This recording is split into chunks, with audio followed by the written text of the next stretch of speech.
Today's manna. The Sabbath day pointing to the gospel in God's rest. Bible verses.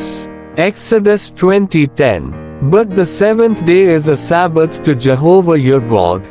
You shall not do any work, you nor your son nor your daughter, your male servant nor your female servant, nor your cattle nor the sojourner with you, who is within your gates.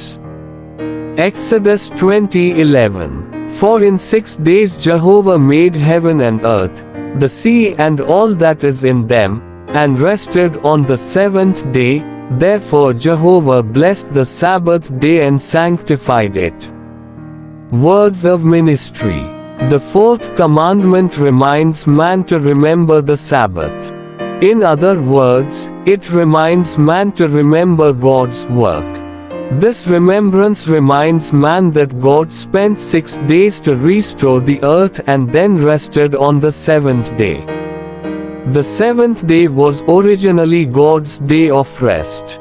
Everything in the Old Testament is a shadow of the coming good things, Hebrews 10:1.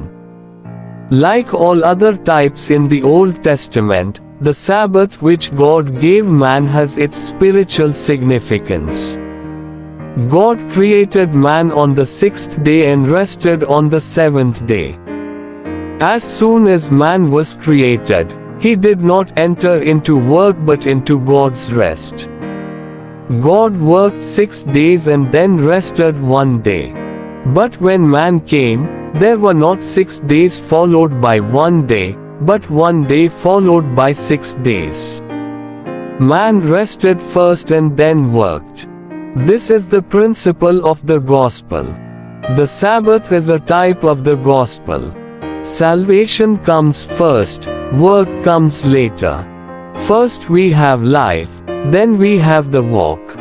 Rest comes before the work and the walk. This is the gospel. God shows us that He has already prepared the rest of redemption. After we enter into it, we work. Thank God.